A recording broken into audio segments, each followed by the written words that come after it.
स्वागत है दोस्तों। आज की इस नई वीडियो में हम बात करने वाले हैं क्लास 11th की पॉलिटिकल साइंस की सेकंड बुक का लास्ट चैप्टर यानी कि चैप्टर 10 जिसका नाम है विकास डेवलपमेंट। इसका पार्ट 1 दोस्तों ऑलरेडी अपलोड कर दिया है मैंने, ये पार्ट 2 है और अब की सेकंड बुक का लास्ट वीडियो भी है। विकास के चैप्टर 10 के पार्ट 1 में हमने जाना था विकास से क्या अभिप्राय है इसके बारे में, ठीक है। सतत विकास क्या होता है इसके बारे में हमने जाना था, विकास की चुनौती के बारे में जाना था और विकास का जो प्रचलित मॉडल है वो क्या है इसके बारे में जाना था। आज की इस वीडियो में हम सबसे पहला हमारा टॉपिक होगा कि विकास के प्रचलित मॉडल की आलोचना की जाती है, यानी कि विकास का जो प्रचलित मॉडल है जिसके बारे में हमने जाना था कल, ठीक है।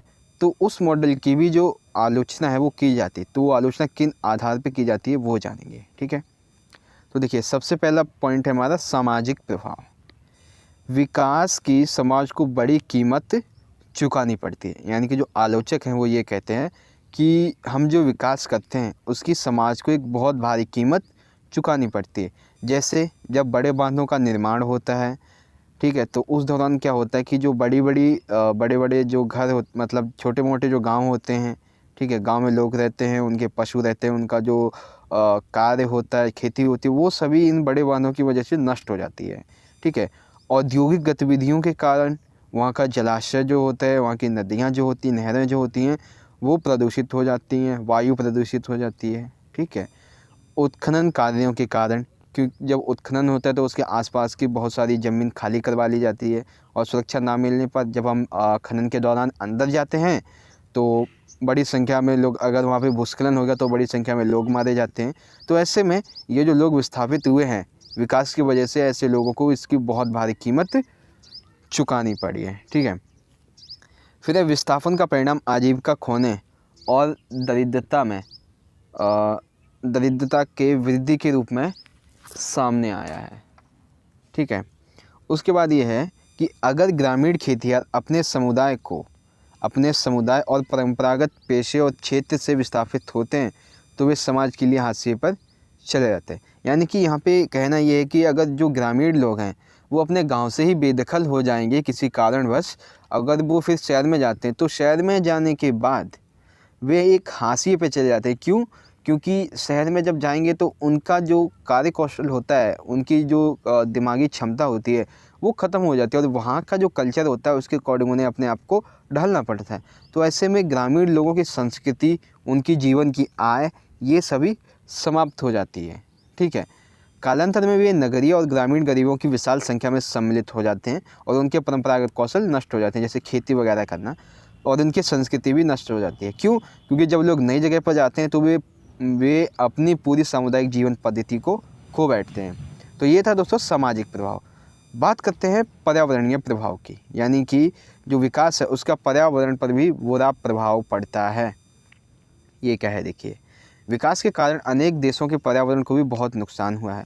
जब दक्षिणी और दक्षिण पूर्व एशिया के तटों पर सुनामी ने कहर ढाया, यानी कि पर्यावरणीय प्रभाव के अंतर्गत जो आलोचक हैं विकास के प्रचलित मॉडल की आलोचना करते हैं वो ये कहते हैं कि जब दक्षिणी और दक्षिण पूर्वी एशिया के तटों पर सुनामी ने कहर ढाया था, कहर किस तरह से ढाया था कि वो जो तटीय इलाका था उसके किनारे कुछ छोटे मोटे वन थे, ठीक है, और वहाँ पे कुछ फैक्ट्रियाँ वगैरह थी और उसे एक बंदरगाह के रूप में विकसित कर दिया गया था। लेकिन इस विकास की वजह से जब वहाँ पे पर्यावरणीय सुनामी आई, ठीक है, ये जो सुनामी आई उसकी वजह से बहुत सारे लोग मारे भी गए, वहाँ के जो वाणिज्यिक उद्यम थे, जो फैक्ट्रियाँ थी वो ख़त्म हो गई, समुद्र तट जो किनारा था, बंदरगाह था, वो भी नष्ट हो गया, ठीक है। फिर ये बात करते हैं कि कालांतर में पारिस्थितिकी संकट से हम बुरी तरह से प्रभावित होंगे, यानी कि अभी आधुनिक समय में अगर हमने इस विकास की गति को नहीं रोका तो आने वाले समय में हम इस पारिस्थितिकी संकट, सुनामी, भूकंप, इन सभी से बहुत जल्दी प्रभावित होने वाले हैं। वायु प्रदूषण सभी को प्रभावित करने वाली समस्या, यानी वायु प्रदूषण जो है वो सभी लोगों को प्रभावित करने वाली, सभी देशों को प्रभावित करने वाली सबसे बड़ी समस्या है। भूमि का जल स्तर भी गिरता जा रहा है और ग्रामीण महिलाओं को पानी लेने अब बहुत दूर तक जाना पड़ता है। भूमि का जल स्तर जब गिरता जाएगा फैक्ट्रियों में अधिक होने की वजह से, फैक्ट्रियों में अधिक यूज़ होने की वजह से, तो जो ग्रामीण महिलाएं होंगी उन्हें बहुत दूर जाना पड़ता है, ठीक है। फिर बात करते हैं विकास के आकलन की, यानी कि विकास को किस तरह से मापा जाता है, ठीक है। तो तीसरी आलोचना क्या है हमारी कि विकास का जो आकलन है वो भी गलत किया जाता है, इसके बारे में आलोचक कहते हैं। ठीक है, तो चलिए देखते हैं आलोचक क्या कहते हैं। तीसरा पॉइंट, आर्थिक विकास में वृद्धि और गरीबी को कम करना। यानी कि विकास के आकलन के अंतर्गत ये कहा जाता है कि आर्थिक विकास में वृद्धि की जाए और गरीबों को कम आंका जाए। ठीक है, अमीर और गरीबों के बीच गैप, लाभों में कोई कमी नहीं दिखाई देगी। यानी कि जब हम ऐसा करेंगे, सभी लोगों के आर्थिक विकास की तरफ अपना ध्यान देंगे, तो ऐसे में अमीर और गरीबों के बीच की जो एक खाई है वो कम हो जाएगी। ठीक है, जब आर्थिक विकास और पुनर्वितरण एक साथ नहीं होते हैं तो लाभ उन लोगों द्वारा प्राप्त होने की संभावना है जो पहले से विशेष अधिकार होते हैं। यानी कि जब हम आर्थिक जो संसाधन हैं उनका हम पुनर्वितरण एक सही तरीके से नहीं करेंगे, तो ऐसे में समाज में उपस्थित जो धनी लोग हैं, जिनके पास छोटे मोटे अधिकार भी हैं, पैसा है थोड़ा सा, तो वो इन सारे के सारे संसाधनों को अपने हित में ले आएंगे। तो ऐसे में जो गरीब लोग होंगे वो और गरीब हो जाएंगे, अमीर और अमीर होते जाएंगे। इसलिए संसाधनों का बंटवारा करते समय इन सभी बातों का ध्यान रखना चाहिए। जीवन की गुणवत्ता के रूप में विकास न केवल आर्थिक विकास की दर और मानव विकास रिपोर्ट, यानी कि जीवन की गुणवत्ता के रूप में केवल विकास ही नहीं, विकास के साथ साथ व्यक्ति का आर्थिक विकास भी करना चाहिए। वहीं यूएनडीपी जो है उसने एक मानव विकास रिपोर्ट प्रस्तुत की है। उसने कहा कि साक्षरता और शिक्षा के स्तर, जीवन प्रत्याशा, यही विकास कहलाता है। यानी कि साक्षरता होनी, एक जो व्यक्ति वो साक्षर हो, शिक्षा का निम्नतर स्तर उसे पता होना चाहिए, उसकी जीवन प्रत्याशा, मृत्यु दर क्या होती है अपने देश के बारे में, ये सारी जानकारी उसे होनी चाहिए। तो हम कहते हैं कि उस व्यक्ति का सही विकास हो रहा है। ठीक है, फिर बात करते हैं कि विकास एक ऐसी प्रक्रिया होनी चाहिए। कैसी प्रक्रिया होनी चाहिए? विकास एक ऐसी प्रक्रिया होनी चाहिए जिससे अधिक से अधिक लोग सार्थक विकल्प बन सकें और इसके लिए पूर्व शर्त भोजन, शिक्षा, स्वास्थ्य जैसी मूलभूत आवश्यकताओं की पूर्ति हो। यानी कि विकास एक ऐसी प्रक्रिया होनी चाहिए जिसके अंतर्गत जितने भी समाज में लोग हैं उन सभी के जो मूलभूत आवश्यकताएं हैं, जैसे भोजन, शिक्षा, स्वास्थ्य, एक घर, ये सभी उनकी मूलभूत आवश्यकताएं पूर्ति उनकी होगी, तभी वो विकास की इस प्रक्रिया में शामिल हो पाएंगे। ठीक है, फिर बात करते हैं कि विकासशील देशों के लिए इसमें वित्तीय लागत बहुत अधिक रही है, जिससे वह दीर्घकालीन कर्ज से दब गए हैं। यानी कि जब जो विकसित देश थे उनके द्वारा विकासशील देशों को जो कर्जा दिया गया था, उसकी वजह से जो विकासशील देश है वो और भी कर्जे में डूब गए हैं। कैसे? बांधों के निर्माण के लिए कर्जा लेना, औद्योगिक गतिविधियों के कारण, ठीक है, और खनन कार्यों की वजह से बड़ी संख्या में लोगों का उनके घरों और क्षेत्रों से विस्थापन हुआ। ठीक है, जिसकी वजह से जब उन्हें ये जो लोग इन कार्यों की वजह से विस्थापित हुए, उन्हें पुनः स्थापित करने के लिए जो पैसा लिया गया है, उसकी वजह से लोग जो हैं वो लोग नहीं, जो देश हैं वो काफ़ी कर्जे में डूब गए हैं। विकास के परंपरागत कौशल नष्ट हो गए, यानी कि विकास के जो परंपरागत कौशल थे वो नष्ट हो गए, उनकी संस्कृति भी नष्ट हो गई। किनकी? जो लोग अपने गांव से कि उजड़ गए थे वो, क्योंकि विस्थापन से दरिद्रता के साथ साथ लोगों की सामुदायिक जीवन पद्धति भी खोती जाती है। यानी कि जब उनकी कौशल वो जो कार्य करते हैं वो खोता जाएगा, तो सिंपल सी बात है, उनकी जो सामूहिक जो जीवन है उनका वो भी ख़त्म होता चला जाएगा। ठीक है, फिर बात करते हैं आगे पॉइंट की कि विशाल जयंती भूभाग बड़े बांधों के कारण डूब जाते हैं, जिससे परिस्थिति का संतुलन बिगड़ता है। यानी कि विशाल जयंती भूभाग, यानी जो हम बड़े बड़े बांध बनाते हैं उनकी वजह से पारिस्थितिकी संतुलन बिगड़ जाता है। ऊर्जा के उत्तरोत्तर बढ़ते उपयोग से पर्यावरण को नुकसान होता है, क्योंकि इससे ग्रीन हाउस गैसों का उत्सर्जन होता है। और जब ये कि ऊर्जा के जो हम ऊर्जा उपयोग करते हैं, चाहे वो बिजली की हो, चाहे वो सौर ऊर्जा हो, सौर ऊर्जा से तो खैर इसे इसमें हम काउंट नहीं कर सकते हैं।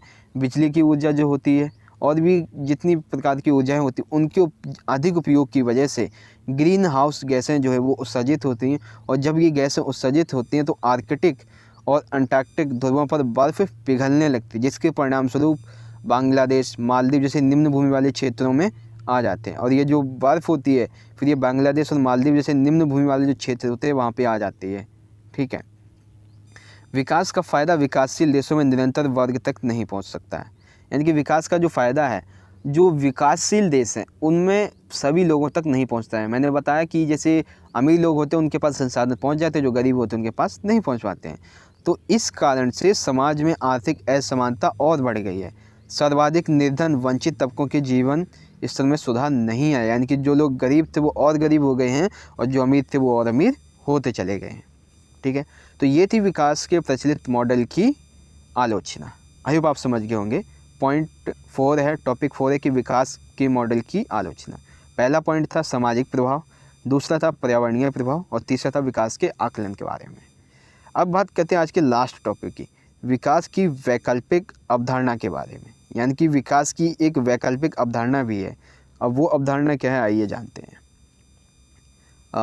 टॉपिक है, 5वां टॉपिक है विकास की वैकल्पिक अवधारणा। क्या है देखिए, सहभागिता के आधार पर विकास की रणनीतियों में स्थानीय निर्णयकारी संस्थाओं की भागीदारी सुनिश्चित करना। यानी कि जब हम विकास की नीतियाँ बनाएं तो उन विकास की नीतियों में हमें वहाँ के जिस क्षेत्र के लिए विकास की नीतियाँ बना रहे हैं वहाँ के लोगों की हमें भागीदारी को सुनिश्चित करना चाहिए। वहाँ के लोगों के बारे में हमें पता होना चाहिए, समाज में क्या हम जो नीति बनाने जा रहे हैं उसकी ज़रूरत है, इसके बारे में पता करना चाहिए। ऊपर से नीचे की रणनीति को त्यागते हुए विकास की प्राथमिकताओं, रणनीतियों के चयन और परियोजनाओं के वास्तविक कार्यान्वयन में स्थानीय लोगों के अनुभवों को महत्व देना तथा उनकी भागीदारी को बढ़ावा दिया जाना चाहिए। यानी कि जब भी विकास की नीतियाँ बनाएं तो हमें समाज में जो बड़े लोग हैं उनसे लेकर समाज के जो गरीब लोग हैं, ठीक है, निम्न तबके के लोग हैं, उनकी भी सलाह लेनी चाहिए। न्यायपूर्ण और सतत विकास की अवधारणा को महत्व देना चाहिए। यानी कि अपन खुद के विकास के साथ साथ पर्यावरणीय विकास की भी हमें पर्यावरणीय विकास की ओर भी ध्यान देना चाहिए। प्राकृतिक संसाधनों को सुरक्षित व संरक्षित रखने का प्रयास किया जाना चाहिए, जिससे हमारी भावी जो पीढ़ियां हैं वो भी इन संसाधनों का उपयोग कर पाएँ। ठीक है, हमें अपने जीवन शैली को बदलकर उन साधनों का कम से कम प्रयोग करना चाहिए जिनका नवीनीकरण नहीं हो सकता। यानी कि हमें अपनी जो जीवन चल रहा है उसमें हम जो संसाधन ऐसे यूज़ करते हैं जिनको हम पुनः नहीं प्राप्त कर सकते हैं, ठीक है, तो ऐसे संसाधनों को हमें कम यूज़ करना चाहिए। विकास की महंगी और पर्यावरण को नुकसान पहुंचाने वाली सोच से दूर रहने की कोशिश करनी चाहिए। यानी कि ऐसी सोच जो विकास को नुकसान पहुंचाए, विकास की जो नीति है उसको नुकसान पहुंचाए, पर्यावरण को नुकसान पहुंचाए, ऐसी सोच से हमें दूर ही रहना चाहिए। ठीक है, फिर बात करते हैं कि मानव विकास सूचकांक में भारत की क्या स्थिति है। ठीक है, तो देखिए मानव विकास सूचकांक और भारत की स्थिति, इसमें क्या है कि मानव विकास को मापने का एक तरीका है, वो तरीका मानव विकास प्रतिवेदन है, जिसे संयुक्त राष्ट्र विकास कार्यक्रम के द्वारा वार्षिक तौर पर प्रकाशित किया जाता है। यानी कि एक व्यक्ति के एक व्यक्ति को मान लो या एक देश को मान लीजिए, उसको मापने का एक तरीका है उसके विकास को, वो तरीका संयुक्त राष्ट्र विकास कार्यक्रम के द्वारा प्रकाशित किया जाता है हर वर्ष, जिसका नाम होता है मानव विकास प्रतिवेदन। ठीक है, इस प्रतिवेदन में साक्षरता, यानी कि ये जो रिपोर्ट प्रस्तुत की जाती है इसमें साक्षरता, शैक्षिक स्तर क्या है, आयु क्या है, मातृ और मृत्यु जीवन और मृत्यु दर क्या है, इसके बारे में समाज के संकेतकों के आधार पर देशों का दर्जा निर्धारित किया जाता है। ठीक है, बात करते हैं विकास की जीवन शैली की। यानी कि विकास तो हम करते हैं, लेकिन विकास के करने के दौरान हमारी विकास की जो जीवन शैली है वो कैसी होनी चाहिए। ठीक है, तो देखिए विकास के एक वैकल्पिक मॉडल उच्च लागत, पारिस्थितिकी रूप से बेकार, प्रौद्योगिकी द्वारा संचालित विकास की धारणा से दूर जाने का भी प्रयास करेगा। यानी कि विकास का ये जो वैकल्पिक मॉडल है, ठीक है, इसके अंतर्गत क्या होता है कि हम उच्च लागत से दूर रहते हैं, जो पारिस्थितिक संतुलन बिगाड़े ऐसे कार्यों से दूर रहते हैं, और प्रौद्योगिकी द्वारा जो संचालित विकास की धारणा है उससे हम दूर जाने का प्रयास करते हैं। यह केवल सेल फोन, हथियारों और कारों की गिनती नहीं कर रहा है, बल्कि जीवन की गुणवत्ता से लोगों की खुशी और सद्भाव और आवश्यक ज़रूरतों की संतुष्टि से रूप में मिली है। यानी कि जिस हम विकास के वैकल्पिक उच्च मॉडल की बात कर रहे हैं उसके अंतर्गत हम केवल सेल फोन, हथियार या कारों की गिनती या मिसाइल की गिनती नहीं करते हैं, बल्कि एक देश के नागरिकों की उनके जीवन की गुणवत्ता में क्या सुधार आया है, वो लोग खुश हैं या नहीं है, इसके बारे में विचार करते हैं। वैकल्पिक जीवन शैली की संभावना पर बहस करने का मतलब अच्छे जीवन के वैकल्पिक दर्शन खोलकर स्वतंत्रता और रचनात्मकता के लिए बढ़ते रास्ते भी हो सकते हैं। इनके वैकल्पिक जीवन शैली की संभावना पर बहस ना करके हम केवल ये सोच सकते हैं कि आने वाले समय में हम अपने आप को और अच्छा कैसे कर सकते हैं, हमारी स्वतंत्रता है उसको कैसे बनाए रख सकते हैं, और अपने आप की जो योग्यता है, कौशल है, उसे कैसे हम बाहर निखार सकते हैं। ठीक है, प्राकृतिक संसाधनों के संरक्षण के साथ साथ ऊर्जा के नवीनीकरण स्रोतों का प्रयोग यानी कि ऊर्जा के जो नवीनीकरण नए नए जैसे सौर ऊर्जा, इनका उपयोग करना चाहिए और हमें प्राकृतिक संसाधनों का संरक्षण करना चाहिए। वर्षा जल संचयन और सौर जैव गैस संयंत्र, सूक्ष्म हाइडल परियोजनाएं, जैविक कचरे से खाद बनाने के लिए गड्ढे, इनका उपयोग करना चाहिए। हमें बड़े वाहनों का विरोध करना चाहिए। बड़े वाहनों के विरोध करने से क्या होगा कि जब ये देखिए बेसिकली होता क्या है, जब बड़े बांध बनते हैं अगर वो टूट जाते हैं किसी कारण तो आसपास के बहुत सारे गांव नष्ट हो जाते हैं, ठीक है, बहुत सारे पशु मारे जाते हैं, ज़मीन नष्ट हो जाती है। तो ऐसे में बड़े बांधों की जगह हमें छोटे छोटे बांध बनाने चाहिए और बड़े बांध में पैसा ज़्यादा लगता है, वहीं छोटे बांधों में पैसा कम लगेगा। देशों और सरकारों के बीच सहयोग की उच्च डिग्री स्वतंत्रता और सक्रिय भागीदारी को बढ़ाती है। यानी कि जहाँ पे विकास की दर जो है वो सही रूप से चलती है, वहाँ पे लोगों की स्वतंत्रता के बारे में, उनके विकास के बारे में, उनकी सरकार में भागीदारी के बारे में बात की जाती है और वो लोग भाग भी लेते हैं। तो ये था हमारा विकास की जीवन शैली के बारे में। तो आशा करता हूँ दोस्तों कि आज की ये वीडियो आपको पसंद आई होगी। आपकी सेकंड बुक का ये लास्ट चैप्टर था और लास्ट वीडियो था। तो आई होप दोस्तों आज की ये वीडियो आपको पसंद आई होगी। वीडियो अगर अच्छी लगी है तो लाइक कर देना। इस वीडियो को अपने दोस्तों के साथ अधिक से अधिक ज़रूर शेयर कर देना, क्योंकि आपको हमारे चैनल पर और भी ऐसे ही इंपॉर्टेंट वीडियोस मिलने वाले हैं। तो चलिए दोस्तों, हम मिलेंगे अगली वीडियो में आपके अगले सब्जेक्ट के सिलेबस के साथ। तब तक के लिए आप पढ़ते रहिए, अपना ख्याल रखिए। धन्यवाद। जय हिंद, वंदे मातरम।